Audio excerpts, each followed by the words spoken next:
Hello everyone, welcome to the lecture on linear programming problems. In this lecture we are going to discuss MCQ questions of LPP.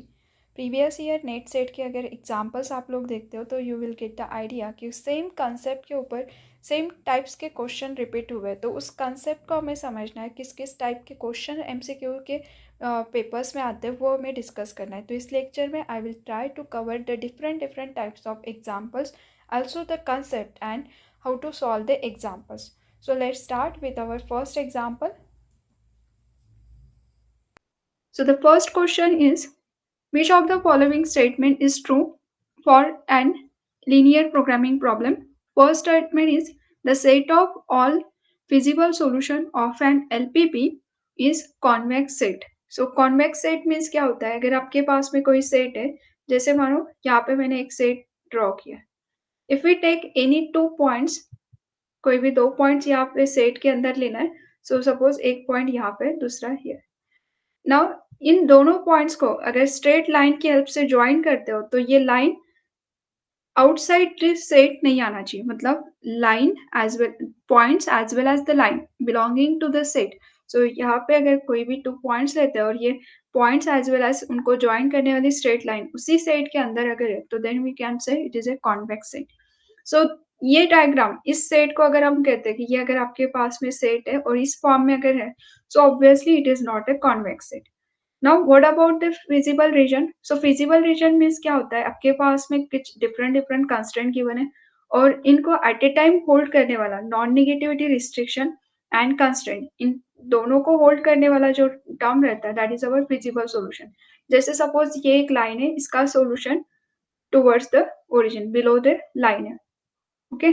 और दूसरा एक आधा line है जिस line का solution away from origin, मतलब इस direction में. नाउ दोनों का इंटरसेक्शन, इन दोनों के सॉल्यूशन का इंटरसेक्शन ये हो जाएगा ये वाला term. So this region satisfying the constraint, जो कि 2 कंस्ट्रेंट आपके पास में, and non negativity restriction. So इस रीजन के अंदर आप कहीं पे भी 2 पॉइंट्स लेते हो तो ये 2 पॉइंट्स को स्ट्रेट लाइन की हेल्प से ज्वाइन करोगे तो point as well as line ये दोनों के दोनों क्या होंगे, उसी फिजिबल रीजन के अंदर आएंगे. तो फिजिबल रीजन ऑलवेज क्या होता है, convex set. So this first statement is true. What about second statement?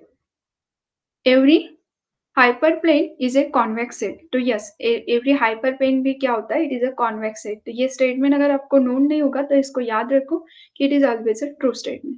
That means both statement are true. तो यहाँ पे ऑप्शन गिवन है ए बी सी डी, तो इसमें से option number A is the correct answer. Now see the next question. Consider the following LPP, maximize Z and constraint यहाँ पे given है, and then LPP has, below जो statement है उसको देखो यहाँ पे किस तरह से, infeasible solution, unbounded solution, basic feasible solution and feasible solution. All the option कैसे solution के related है, but exactly solution पूछा नहीं है क्या है, क्यों कौन से point है. So आपको just इसका क्या करना है, ग्राफ ड्रॉ करना है कुछ. सो इसका ग्राफ हम ड्रॉ करके डिस्कस करेंगे कि कौन सा ऑप्शन इसमें से करेक्ट है. So to solve this question we firstly draw the graph. On x axis we take x1 points and y axis we take x2 points. Now to draw the any line we required only 2 points. So if we want to draw this line, so we take twice x1 plus 4x2 is equals to 4. So equals to 4 मतलब ये क्या होगा, straight line. Now here if we take x1 equals to 0, तो x1 की value अगर 0 लेते हैं तो we get y x2 is equals to 1.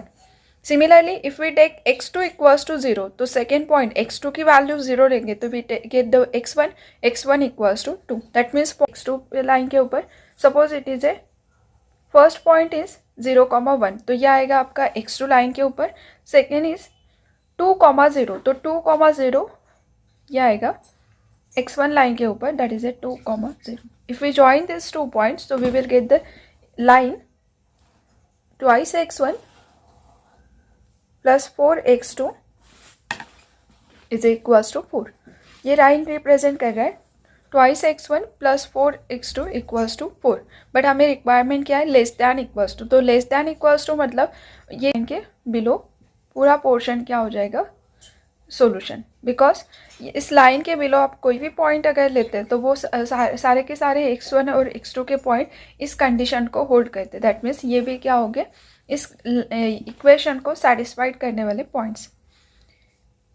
Greater than equals to 0 लिखा है x1 x2, दैट्स वाई मैंने यहाँ पे एरो लिखे. एक यहाँ पे अगर इस साइड में मतलब सेकेंड थर्ड फोर्थ इस क्वाड्रेंट में अगर हम एरो करते हैं, मतलब यहाँ पे भी सॉल्यूशन कंसिडर करते हैं, तो वो इक्वेशन को तो होल्ड करेगा, लेकिन इस इक्वेशन को होल्ड करेगा, बट ये जो है नॉन निगेटिविटी रिस्ट्रिक्शन को इसको फेल कर सकता है. तो दैट्स वाई हम यहाँ पे ओनली क्या कंसिडर कर रहे हैं, we have to take only first quadrant as a solution. तो इस इक्वेशन को सेटिस्फाइड करने वाले लाइन के बिलो जितने भी पॉइंट्स रहेंगे as well as on boundary of line, वो सब के सब क्या होंगे इस कंडीशन के लिए सॉल्यूशन. सो इसको सेटिस्फाइड करने वाले points. Now second is 4x1 plus 8x2 greater than equals to 16. Again take x1 equals to 0, तो x1 की वैल्यू 0 ले रहे, तो इसके इस इक्वेशन के लिए when x1 is 0 तो x2 equals to 2. When we take x2 equals to 0, so we will get x1 equals to 4. So point is 0, 2 and 4, 0. So 0, 2 आएगा हमारा x2 लाइन के ऊपर, सपोज इज 0, 2 and 4, 0. So 4, 0 ये होगा 4, 0. If we join this point, now here solution is greater than equals to 16. Greater than equals to 16 मतलब इस line के ऊपर के पॉइंट एज वेल एज इस लाइन के अबो जो भी पॉइंट्स रहेंगे, this all are satisfying the condition of greater than equals to 0. तो इस लाइन के ऊपर आप कहीं पे भी पॉइंट लेते हो इस रीजन के अंदर, तो वो सब के सब इस कंडीशन को होल्ड करते हैं. ना ये इन दोनों को सेटिस्फाइड करने वाला रीजन, तो इस टर्म में अगर देखते हैं तो इस लाइन के अबो वाले कंडीशन क्या होंगे, इस लाइन के इक्वेशन को सेटिस्फाइड करेंगे, और ये क्या कह रहा है इसके बिलो वाले एज वेल एज इस लाइन के ऊपर के पॉइंट्स इस लाइन के इक्वेशन को सेटिस्फाइड करेंगे. So here twice x1 plus 4x2 less than equals to 4, इसे सेटिस्फाइड करने वाले ये कंप्लीट यहाँ पे जितने भी पॉइंट्स रहेंगे, this all are satisfying this equation. And इस इक्वेशन को सेटिस्फाइड करने वाले 4x1 8x2 greater than equals to 16 ये होंगे इसके अबो वाले point. But if you observe this graph, तो इन दोनों का फिजिबल रीजन मतलब इन दोनों के सॉल्यूशन यहाँ पे इन दोनों को जो सेटिस्फाइड करता है उनके सॉल्यूशन का intersection, that part is nothing but the feasible solution, जो नॉन निगेटिविटी रिस्ट्रिक्शन को होल्ड करेगा एज वेल एज दोनों कंस्ट्रेंट को सेटिस्फाइड करेगा. बट दोनों को एट ए टाइम सेटिस्फाइड करने वाला ऐसा कोई पॉइंट ही नहीं है, बिकॉज इनके इंटरसेक्शन में एम्प्टी सेट आ रहा है. सो यहाँ पे फिजिबल रीजन एग्जिस्ट ही नहीं है, मतलब उनके करस्पॉन्डिंग जो फिजिबल रीजन होना चाहिए it is not exist. So we can say here the region is here it is a infeasible solution. So therefore, answer A is the correct answer. That is a infeasible solution. Now see the next example. Here consider the LPP. ये LPP आपके पास में given है and its dual. इसका dual यहाँ पे given है. Now here LPP ये जो है it is our prime problem और इसका dual हमने यहाँ पे ये क्वेश्चन के अंदर given है this one. अब LPP का डुअल किस तरह से निकालते हैं इसको मैं एक्सप्लेन करती हूँ, देन हम इस सारे ऑप्शन को डिस्कस करेंगे. To understand the concept of dual, I will take here one example. Maximize Z is equals to 3x1 plus 4x2 subject to the constraint x1 plus 2x2 less than equals to 3. Next is twice x1 plus 3x2 less than equals to 4. Here instead of taking 4, because here 3 and 4 same हो रहा है, that's why I will change here values. Let's take 5 and here 6. And next is x1 comma x2 greater than equals to 0. Now see here when we are talking about the maximize, तो maximize में constraint less than equals to है और non ये जो variable है ये non negativity restriction अगर hold होता है तो डायरेक्टली आपके LPP में क्या होता है, मैक्सिमाइज ऑब्जेक्टिव फंक्शन डुअल के अंदर मिनिमाइज में कन्वर्ट होता है. So we will get the new objective function, that is a minimize z star, or instead of z star you may write the w.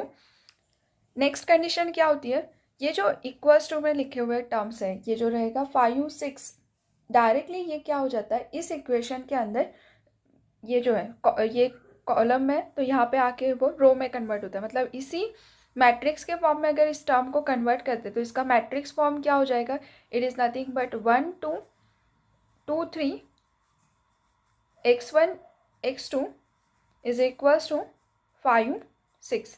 सो इसी का ट्रांसफॉर्मेशन यहाँ पे आपको लिखना है। So here it is a 5y1 plus 6y2।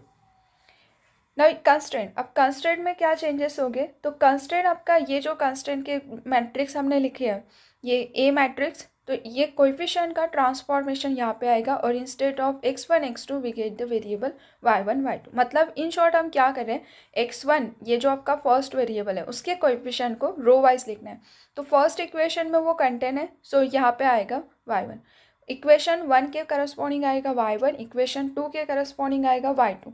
मतलब जितने number of यहाँ पे इक्वेशन है उतने नंबर ऑफ यहाँ पे वेरिएबल आते हैं। So it is a 1y1, next is 2y2, because 2 कहाँ पे कंटेन है in second equation.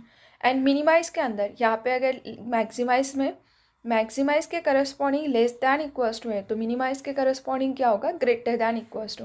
So here greater than equals to, it is ये जो रहेगा कॉस्ट, यहाँ पे x1 के सामने का कोएफिशिएंट ये यहाँ पे आएगा, क्योंकि ये जो थे bi's ये यहाँ पे ट्रांसफॉर्मेशन के फॉर्म में यहाँ पे आ गए थे, तो इनका ट्रांसफॉर्मेशन यहाँ पे आएगा, ci's का transformation. So here it is A 3।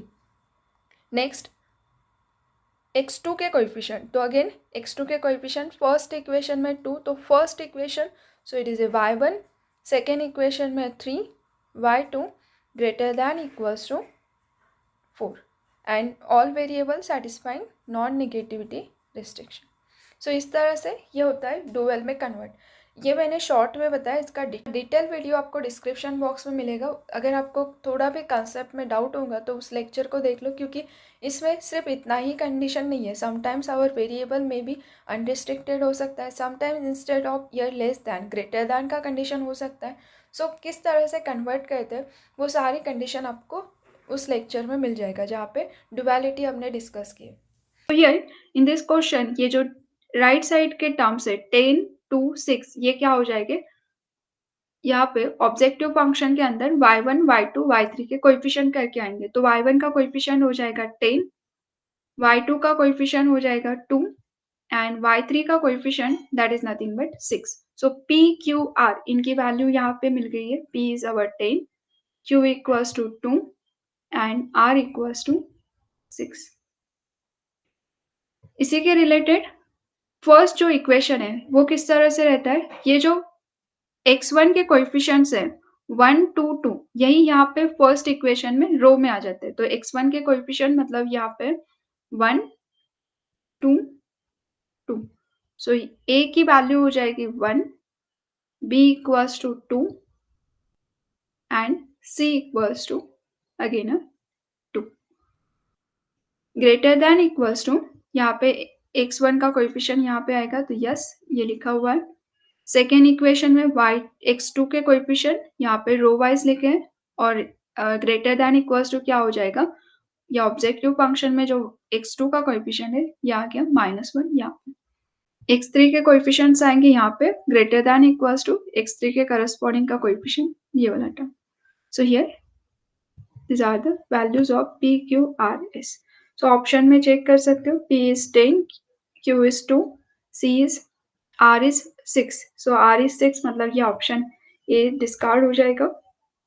now here 10 2 6 1 2 2, that means option b is correct, answer b is the correct answer।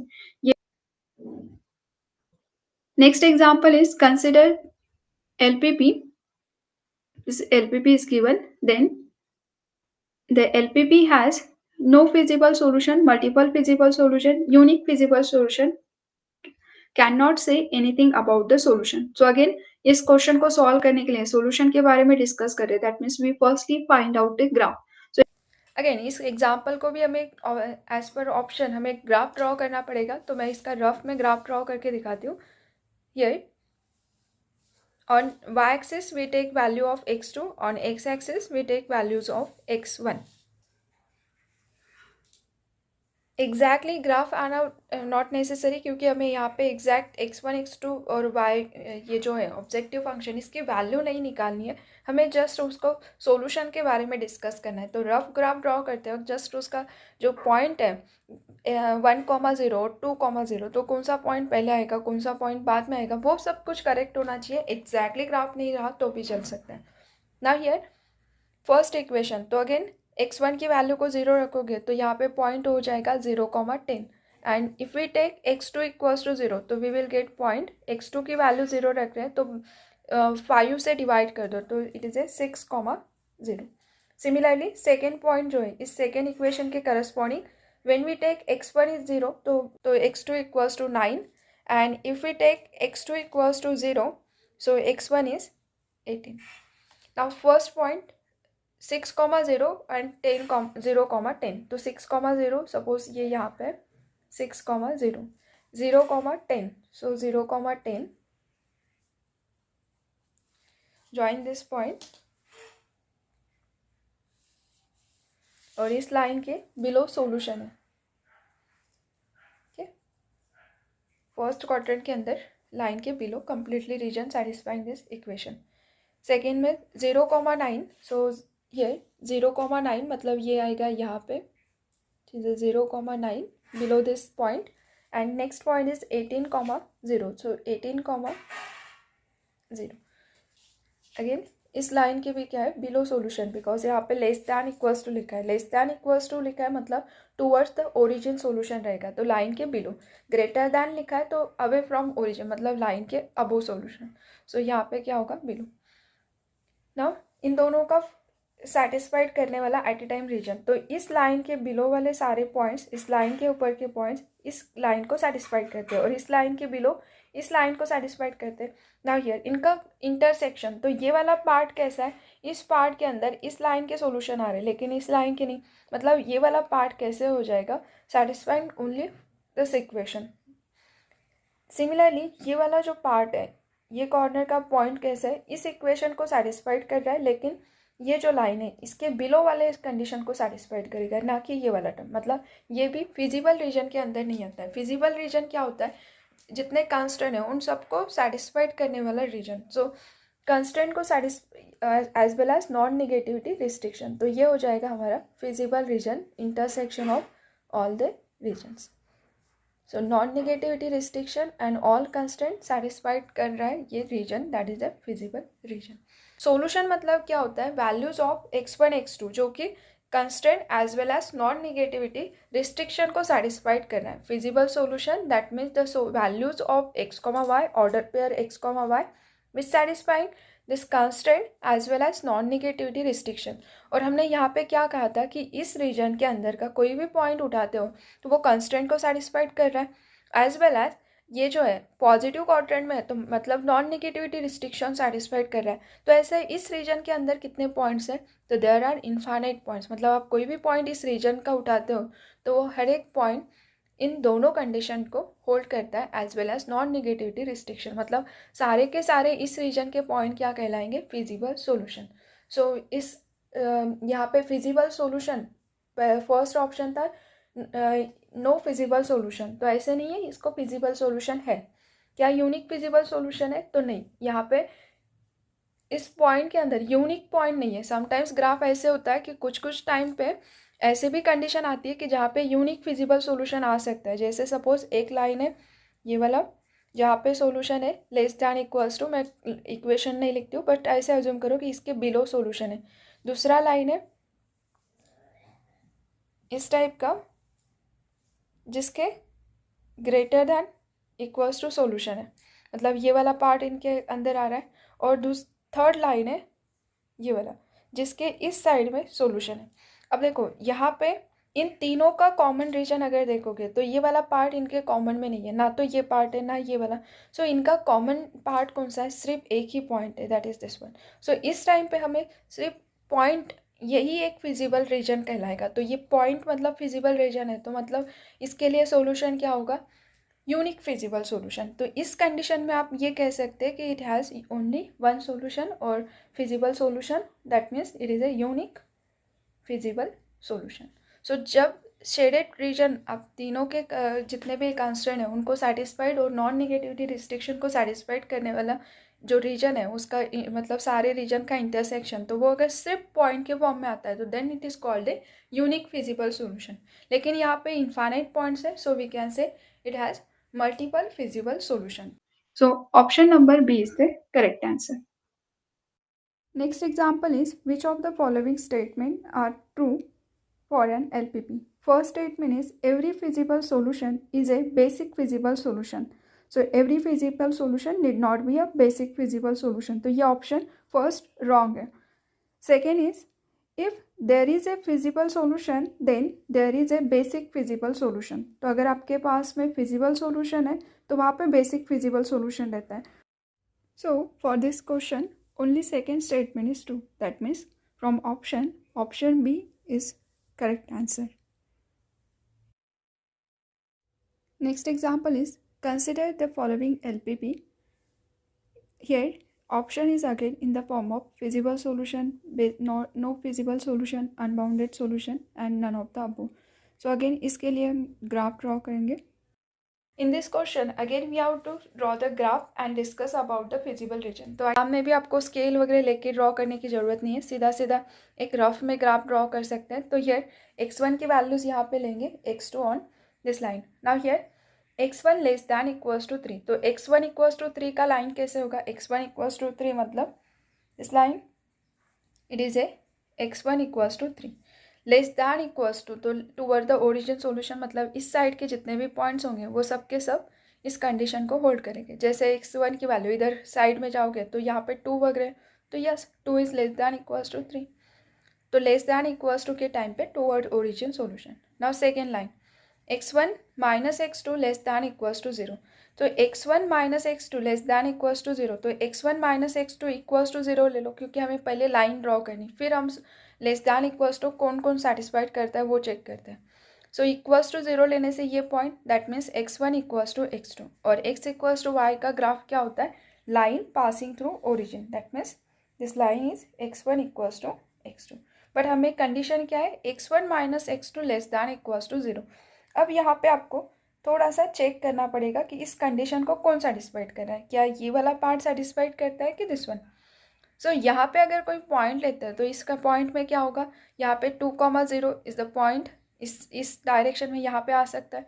तो x की वैल्यू 2, x2 की वैल्यू 0 पुट करके देखो तो यहाँ पे क्या होगा, 2 लेस दैन इक्वल्स टू 0. तो क्या कंडीशन होल्ड होती है, नो. अगर इस रीजन का कोई पॉइंट उठाते हो और इसमें पुटअप करके देखोगे तो इस कंस्टेंट को वो सेटिस्फाइड नहीं कर रहा है, that means this is not the part of our feasible region. So ये जो है इस कंडीशन को कौन सेटिस्फाइड करता है, तो इस लाइन के अबोव वाले पॉइंट. सो इस लाइन के ऊपर के पॉइंट एज वेल एज इस लाइन के इस रीजन में जो भी पॉइंट रहेंगे वो सारे के सारे इस सेकेंड कंस्टेंट को सेटिस्फाइड करेंगे. और नेक्स्ट पॉजिटिविटी, तो x1 x2 तो हमने फर्स्ट क्वाड्रेंट में ही ग्राफ लिया, मतलब नॉन नेगेटिविटी रिस्ट्रिक्शन सेटिस्फाइड हो रहा है. सो दोनों सॉल्यूशन का इंटरसेक्शन, तो दोनों का सॉल्यूशन जहाँ पे इंटरसेक्ट हो रहा है, intersection is nothing but, so feasible region is इस लाइन के अबो का पार्ट और ये लाइन. तो ये पार्ट कैसा है, दोनों कंस्टेंट को सेटिस्फाइड करता है. तो this is our feasible region. अब जैसे जैसे आपकी ये लाइन बढ़ते जाएगी वैसे वैसे सॉल्यूशन अप साइड में चला जाएगा, और इसका भी सॉल्यूशन कैसे, इधर अप टू इन्फिनिटी तक के. मतलब ये फिजिबल रीजन कैसा है, it is A unbounded feasible region. अब ऑप्शन में यहाँ पे क्या क्या लिखा है, नो फिजिबल सॉल्यूशन. तो ऑप्शन ए जो है नो फिजिबल सॉल्यूशन ये डिस्कार्ड हो जाएगा, इसको फिजिबल सॉल्यूशन एग्जिस्ट है. मतलब इस पॉइंट पे कोई भी पॉइंट उठाते हो तो वो सारे के सारे क्या हो जाएंगे, it is A feasible solution. Unbounded solution, तो अनबाउंडेड सॉल्यूशन हम कह सकते हैं क्योंकि बी अनबाउंडेड है सॉल्यूशन, ये कैसा अप टू इन्फिनिटी तक के जा रहा है. फिजिबल सॉल्यूशन, तो फिजिबल सॉल्यूशन भी यहाँ पे क्या है, एग्जिस्ट है. एंड डी ऑप्शन है नन ऑफ द अबो. सो यहाँ पे सो इस क्वेश्चन में बी पार्ट में लिखा है फिजिबल सॉल्यूशन, तो इसको फिजिबल सॉल्यूशन भी है, और सी क्वेश्चन है अनबाउंडेड, तो ये फिजिबल, ये कैसे है, अप टू इन्फानाइट तक के सॉल्यूशन जा रहा है, तो हम इसको अनबाउंडेड भी कह सकते हैं क्योंकि हमें। So answer of this question is option B and C, feasible solution, unbounded solution. See, the next example is consider the following statement. First statement is dual of the dual is primal. Second statement is every solution of an LPP has a basic feasible solution. So first statement तो true है because dual का अगर dual find out करते हैं तो we get a primal. And second statement क्या है, every solution of a LPP is a basic feasible solution. तो every solution means क्या होता है, solution of LPP जो सिर्फ कंस्ट्रेंट को सेटिस्फाइड करता है, तो कंस्ट्रेंट को सेटिस्फाइड करने वाले तो निगेटिव जो less than below the line जितने भी पॉइंट्स रहते हैं उनको भी हम कंसिडर कर सकते हैं, सो उसमें निगेटिव पॉइंट भी आ सकता है, तो सॉल्यूशन के लिए कंडीशन नहीं है। बट जब हम बेसिक फिजिबल सॉल्यूशन की बात करते हैं तो बेसिक फिजिबल सॉल्यूशन के अंदर नॉन नेगेटिविटी रिस्ट्रिक्शन आता है, इसका मतलब है every solution is need not be basic feasible solution. So second statement क्या होगा, रॉन्ग, तो यहाँ पे सिर्फ फर्स्ट स्टेटमेंट करेक्ट है and from option B is the correct answer, that is only first is the true. Now next example is consider the LPP then the dual of the LPP। तो आपको इस question में primer और dual ये given है, जैसे हमने previous एक एग्जाम्पल सॉल्व किया, सेम क्वेश्चन है। So we know that dual अगर फाइंड आउट करना है तो राइट साइड में जो -3 -2 है, तो ये क्या होता है, ऑब्जेक्टिव फंक्शन के अंदर आते हैं, तो ए और बी हमें मिल जाएगा। लेकिन मैक्सिमाइज के प्रॉब्लम में कंडीशन होता है कि वहाँ पे constant less than equals to के फॉर्म में होना चाहिए, जबकि यहाँ पे कैसे एक equation greater than equals to के फॉर्म में। सो सबसे पहले हम ये जो इक्वेशन नंबर 2 है उसको माइनस से मल्टीप्लाई करके लेस दैन इक्वल्स टू में कन्वर्ट करेंगे। सो फर्स्ट इक्वेशन को तो कोई प्रॉब्लम नहीं है, फर्स्ट तो ओके है बिकॉज मैक्सिमाइज है ऑब्जेक्टिव फंक्शन और less than equals to constant है। सेकेंड के टाइम पे हमें माइनस से मल्टीप्लाई करना है because we know that -1 is less than equals to 2, तो अगर माइनस से मल्टीप्लाई करोगे तो 1 is greater than equals to -2, तो इनइक्वालिटी चेंज करनी है तो आप माइनस से मल्टीप्लाई कर दोगे। सो यहाँ पे मुझे ग्रेटर दैन की जगह पे लेस दैन चाहिए, सो इक्वेशन नंबर सेकेंड को माइनस से मल्टीप्लाई करेंगे तो we get x1 minus x2 less than equals to 2। So ये होगा हमारा सेकेंड इक्वेशन, इसको कंसिडर करते हुए हमें प्रॉब्लम को सॉल्व करना है। नाउ हियर अब नाउ राइट साइड में क्या है, -3 and 2, first equation contain -3, second contain 2, तो ये आएंगे ऑब्जेक्टिव फंक्शन के अंदर, that means -3 y1 plus 2 y2, तो a की वैल्यू यहाँ से क्लियर है कि a equals to -3 and b is equals to 2, because हमारा इक्वेशन चेंज करके अभी राइट साइड में 2 है, so it is a b equals to 2, a और b की वैल्यू है -3 2। नाउ द नेक्स्ट हमें फाइंड आउट करना है पी क्यू, तो पी क्यू कैसे आते हैं, जो हमारे कंस्टेंट है उसको मैट्रिक्स ए जो रहता है कोएफिशिएंट्स ऑफ वेरिएबल उसका ट्रांसपोज। सो फर्स्ट पी के लिए मतलब x1, ये जो है x1 के जो मैट्रिक्स है उसको रो वाइज, x1 के कोएफिशिएंट को रो वाइज लिखो, तो फर्स्ट इक्वेशन में x1 का कोएफिशिएंट है -1, सो ये आएगा -1 y1 एंड सेकेंड इक्वेशन जो अपडेटेड वाला इक्वेशन लेना है उसमें x1 का कोएफिशिएंट है +1, तो +1 y2 less than greater than equals to 4, so greater than equals to 4, तो 4 वहाँ पे लिखा है, जस्ट हमें p और q चाहिए, तो इसको इक्वेशन को कंपेयर करोगे तो p is equals to 1 because minus sign दोनों साइड में, सो -p/y1 को -y1 के साथ कंपेयर, तो p equals to 1 and q is equals to 1। So option में चेक करो, -3 2 1 1, तो -3 2 1 1, that is option C is the correct answer. Now next example is for an LPP which of the following statement is false. अब हमें यहाँ पे false statement find out करना है। If a feasible region is polyhedron, then at least one feasible solution is obtained. तो yes, ये always true रहता है. अगर आप now next is if an optimal solution exists, then the feasible region is bounded. अगर optimal solution exists है तो need not be feasible region is bounded. I will give one example so that it will be clear. So this option क्या हो जाएगा false. मतलब हमारा answer हमें यहाँ पे मिल गया because it is a set का क्वेश्चन है तो सिंगल करेक्ट आंसर है तो सिंगल करेक्ट में ये B is the correct answer होगा. Now here, if the half space corresponding to the constraint does not intersect, the so problem has no feasible region. So obviously, अगर solution intersection of feasible जो solution रहता है उसे intersection of solution का ही हम क्या करते हैं feasible solution find out करते हैं तो वहाँ पे वो वही नहीं होगा तो no feasible solution will be exist. So यहाँ पे ये आंसर भी कैसे करेक्ट है. The set of all feasible solution to the problem is convex set. तो अभी हमने जस्ट देखा था कि यस फिजिबल सॉल्यूशन क्या करता है कॉन्वेक्स सेट की कंडीशन को होल्ड करता है. So it is a true. So answer is option B is the correct answer. अब इसका एग्जांपल अगर देखते हैं सपोज आपके पास में इस टाइप का कोई ग्राफ है जिसमें फर्स्ट कंस्ट्रेंट है. एक ही कंस्ट्रेंट ले लेते हैं हम समझने के लिए. जैसे सपोज ये आपका कंस्ट्रेंट है x1 plus x2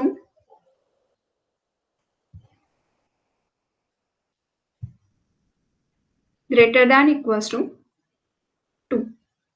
x1 plus x2 greater than equals to 2 ये आपका कंस्टेंट गिवन है. तो यहाँ पे अगर इसका सॉल्यूशन की बात करते हैं तो इसका सॉल्यूशन कैसे रहेगा अवे फ्रॉम ओरिजिन मतलब ये इस तरह से इस डायरेक्शन में यहाँ पे जाते हुए ये पूरा इस लाइन के अबोव जितना भी प्रोपोर्शन है ये हमारा होगा फिजिबल रीजन बिकॉज हमारे पास में एक ही कंस्टेंट है. What about this point. So ये जो पॉइंट है यहाँ का this is nothing but our 2,0. X axis को जहाँ पे कट करेगा इट इज ए 2,0 और वाई एक्सिस को जहाँ पे ये इंटरसेक्ट हो रहा है दैट इज अवर 0,2 पॉइंट.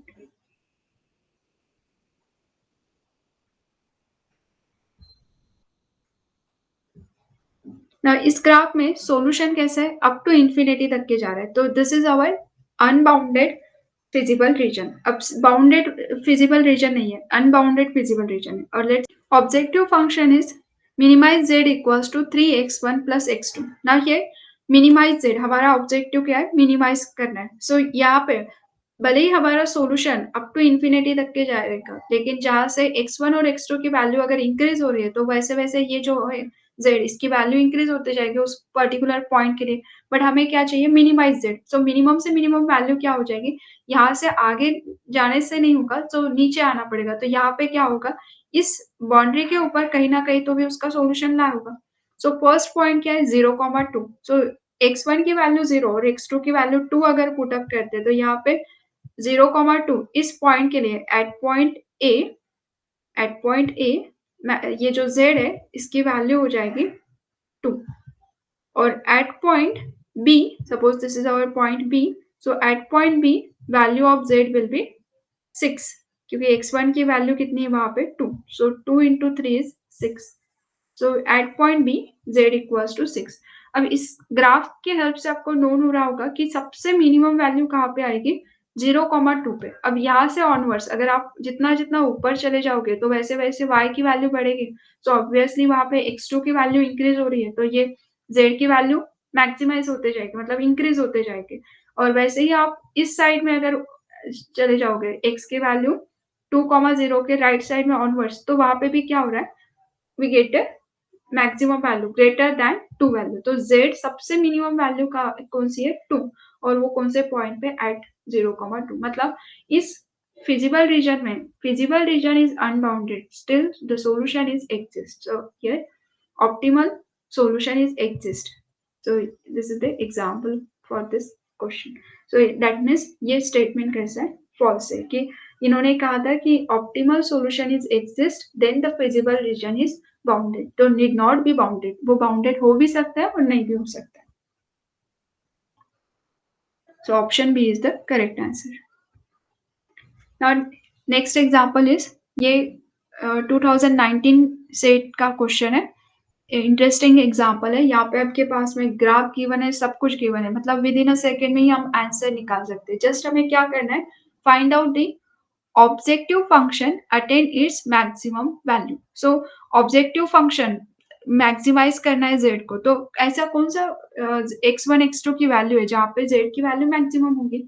और ऑलवेज ये जो ऑप्टिमाइज द मैक्सिमम z, तो ये हम कहाँ पे चेक करते हैं, बाउंड्री के ऊपर, फिजिबल रीजन के बाउंड्री के ऊपर। तो कर्व गिवन है जिसका ये फिजिबल रीजन है, इसके बाउंड्री के पॉइंट्स भी आपके पास में नोन है।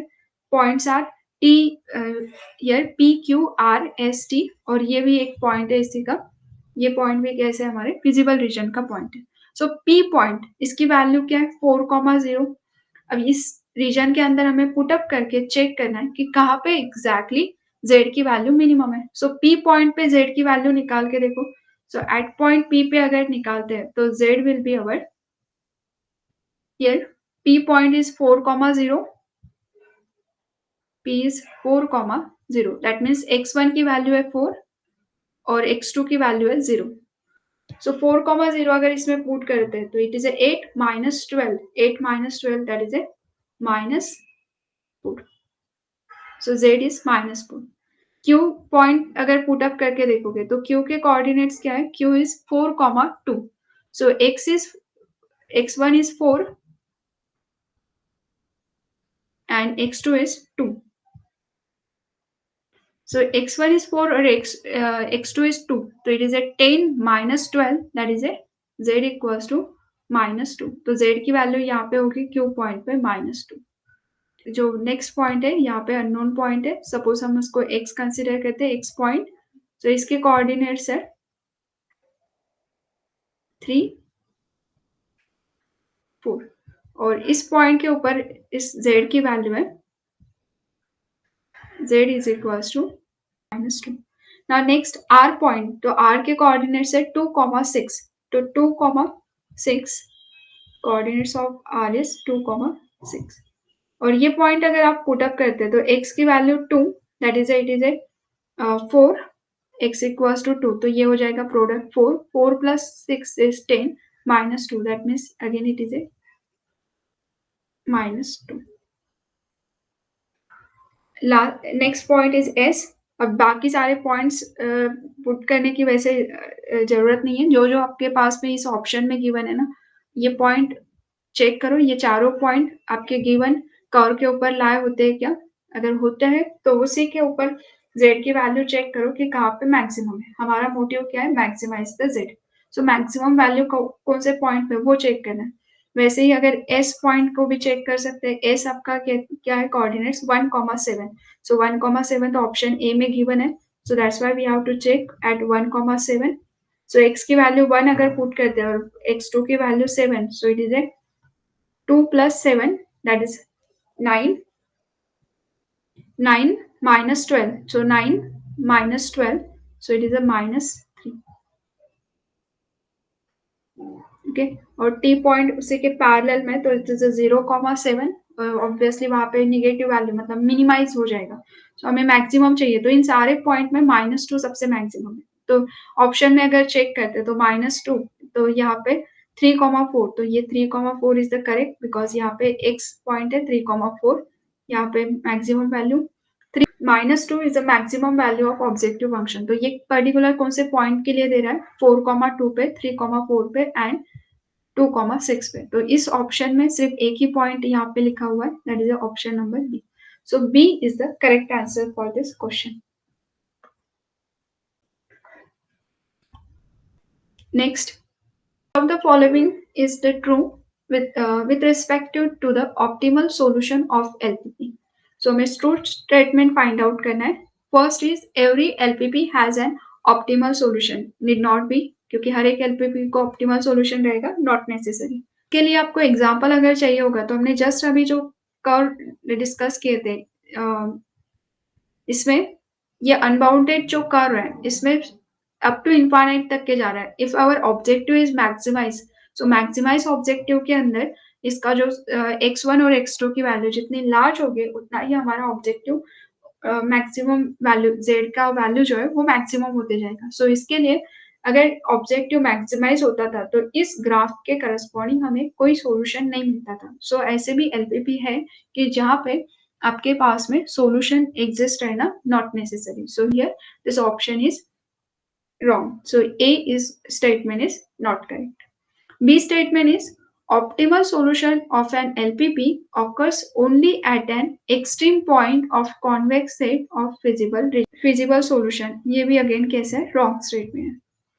Now here C option is optimal solution exists, then there will be at least one at the corner of the set of feasible solution. तो यस हमारा जो ऑब्जेक्टिव ऑप्टिमल सॉल्यूशन रहता है वो फिजिबल रीजन के जो corner point है उसी कॉर्नर पॉइंट पे ला होता है।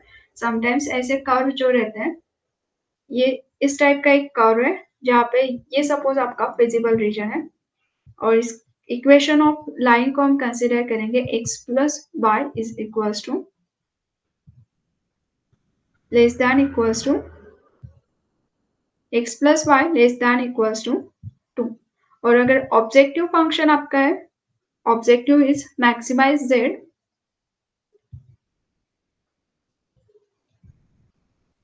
Is equals to x plus Y. अब इस ऑब्जेक्टिव को होल्ड करने वाला अगर कॉर्नर पॉइंट्स में देखते हैं तो यहाँ पे ये जो है इस मैक्सिमाइज जेड मतलब कंस्टेंट नॉन नेगेटिविटी रिस्ट्रिक्शन और ऑब्जेक्टिव इन तीनों को जो होल्ड करता है वैसे एक्स और वाई के जो ऑर्डर पेयर्स है वो कैसे होंगे ये पूरे लाइन के ऊपर इस कंप्लीट लाइन के ऊपर जो भी पॉइंट्स है वो सारे के सारे क्या होंगे ऑप्टिमल सॉल्यूशन।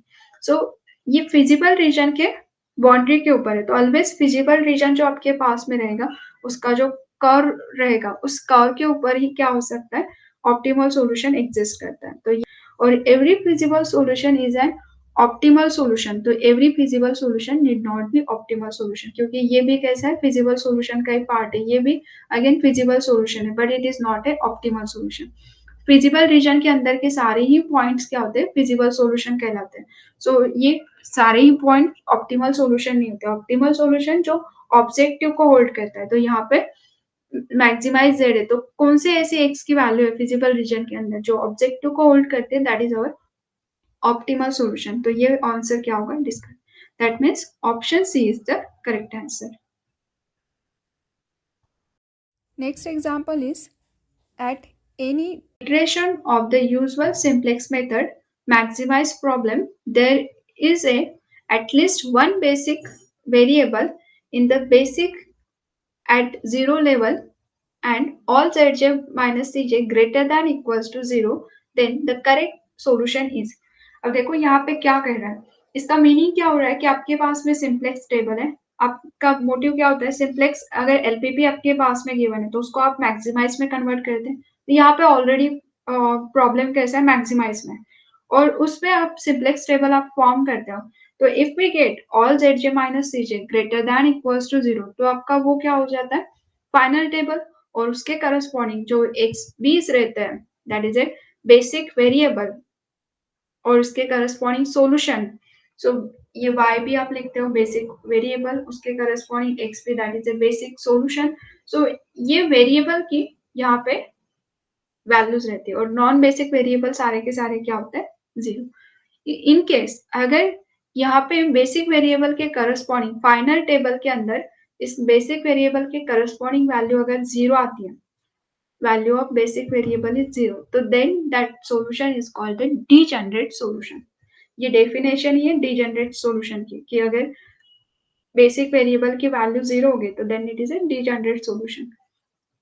और ये कंसेप्ट भी मैंने सिंप्लेक्स के टेबल्स जब एक्सप्लेन किए दैट टाइम मैंने ये पूरा कंसेप्ट आपको बता दिया है तो उसमें आप चेक करो तो ताकि आपको ये कंडीशन समझ में आएगी कि कब आपको ये डिजेनरेट की कंडीशन मिल सकती है।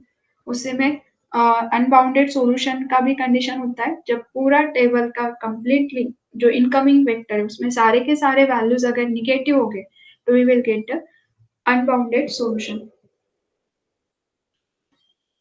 So option D is the correct answer for this question that is a degenerate solution. Next example is here given LPP है and यहाँ पे optimal value okay यहाँ पे ऑप्टिमल वैल्यू कौन सी आ सकती है और एक्सट्रीम पॉइंट्स कौन सा है फिजिबल रीजन का, वो हमें फाइंड आउट करना है। सो मैं इस एग्जाम्पल को ग्राफ के थ्रू एक्सप्लेन करती हूँ। ना इस क्वेश्चन के लिए हमें कम्प्लीटली सॉल्यूशन फाइंड आउट करना है कि ऑप्टिमल सॉल्यूशन क्या होता है, कौन से पॉइंट पे फंक्शन की वैल्यू मैक्सिमाइज होती है। क्वेश्चन के अंदर एक्सट्रीम पॉइंट की भी बात की है। एक्सट्रीम पॉइंट मतलब ये नहीं है कि वहाँ पे जस्ट फंक्शन की वैल्यू मैक्सिमम ही होना चाहिए। एक्सट्रीम पॉइंट मतलब ऐसा पॉइंट कि जहाँ पे आइदर फंक्शन मैक्सिमम हो जाए या फिर मिनिमम हो जाए। तो मिनिमम से मिनिमम वैल्यू देने वाला वो पॉइंट एक्स कॉमा वाई की वैल्यूज़ अदरवाइज एकदम मैक्सिमाइज वैल्यू देने वाले, तो दोनों के दोनों क्या कहलाते हैं, एक्सट्रीमम पॉइंट ना। ये इसके करस्पॉन्डिंग अगेन हम ग्राफ के हेल्प से सॉल्व कर सकते हैं। एक्स और वाई दो ही पॉइंट है, अगर मोर देन टू वेरिएबल्स अगर रहते हैं, डिसीजन वेरिएबल 3 या फिर 4, तो हमें सिंप्लेक्स मेथड अप्लाई करनी पड़ती है। सो सिंप्लेक्स मेथड पे मोस्टली टेबल के फॉर्म जो रहता है हमारा, उसके ऊपर डायरेक्टली इस तरह के क्वेश्चंस नहीं रहते, आपको वहाँ पे थेरोटिकल क्वेश्चंस मिलते हैं। तो यहाँ पे जब 2 ही वेरिएबल है तो जस्ट शॉर्टली ग्राफ निकाल के हम इजीली निकाल सकते हैं। सो ये this is X axis, Y axis. First equation is, यहाँ पे नॉन नेगेटिविटी रिस्ट्रिक्शन पहले दे के रखा है। नाउ हियर फर्स्ट इक्वेशन, तो if you take equals to 4, तो यहाँ पे इक्वेशन क्या होगा, X plus 2y equals to 8। Instead of less than equals to, अगर हम इक्वल्स टू लेते हैं तो इक्वल्स टू में ये डिवीजन के 2 से मैं मल्टीप्लाई कर रही हूँ, तो X plus 2y is equals to 8। और इस इक्वेशन के लिए 2 पॉइंट्स हो जाएंगे। First point is x is 0, so y will be 4, and if y is 0, so x is 8. So 8 comma 0 and 0 comma 4, so it is a 0 comma 4. x by 2 plus y less than equals to 4, मतलब below the line we get the solution. Next is x1 plus x2 less than equals to 5, so ये 5 comma 0 and 0 comma 5 इस point से पास होने वाली line, and here x1 plus Y less than x plus Y less than equals to 5, मतलब again below the line solution. So यहाँ पे दोनों का सोल्यूशन जहाँ पे इंटरसेक्ट होता है, this is our feasible region. और फिजिबल रीजन के कॉर्नर पॉइंट्स को ही हम चेक करते हैं कि यह ऑब्जेक्टिव फंक्शन कहाँ पे होल्ड हो रहा है। इस कॉर्नर पॉइंट पे यहाँ पे अगर चेक करोगे तो नेसेसरी नहीं कि यहाँ पे नहीं हो सकता है, यहाँ पे भी आ सकता है। जब आपके पास में ऐसे समटाइम्स 2 पॉइंट्स मिलते हैं कि जहाँ पे इस कंडीशन को होल्ड होता है, तो ये 2 पॉइंट्स अगर कंडीशन को होल्ड करते हैं तो ये पूरा का पूरा लाइन क्या करेगा, इस ऑब्जेक्टिव फंक्शन को, मतलब उस constraint non negativity restriction and objective को होल्ड करता है। सो फिलहाल तो भी हम कॉर्नर पॉइंट को सबसे पहले चेक करते हैं, अगर होता है तो इस कॉर्नर पॉइंट पे ही आपको मिल जाता है। अगर 2 कॉर्नर पॉइंट्स आते हैं तो फिर हमारा वो उन दोनों पॉइंट को ज्वाइन करने वाली कंप्लीट लाइन क्या हो जाएगी, solution. That means we get the infinite optimal solution. So first point is 0,0, objective is maximize, तो ऑब्वियसली 0,0 पे z की वैल्यू 0, तो ये तो हमारा ऑप्टिमल पॉइंट नहीं रहेगा। So here eight 0, 0 z is 0. Next point is 5,0. So at 5,0 z is equals to, it is a 15. Next point is 0,4, so z is 16. And here point of intersection, तो इन दोनों line को हम simultaneously solve करेंगे। First line थी x plus 2y is equals to 8 and second line is x plus Y equals to 5। इन दोनों को अगर सब्ट्रैक्ट करते हैं, so here y is equals to 3। y equals to 3 इस इक्वेशन में पुटअप करो सेकेंड इक्वेशन में, तो x इक्वल्स टू हो जाएगा 2, मतलब इनका पॉइंट ऑफ इंटरसेक्शन है 2,3। इन दोनों लाइन को साइमल्टेनियसली सॉल्व करोगे, so we will get point of intersection. So 2,3 अगर पुटअप करोगे, so it is a 6 plus 12 18, मतलब मैक्सिमम वैल्यू जो ऑप्टिमल वैल्यू की बात कर रहे थे, तो optimal value is 18 and extreme point is 2,3. So option B and C is the correct answer. Thank you. Like, share and subscribe.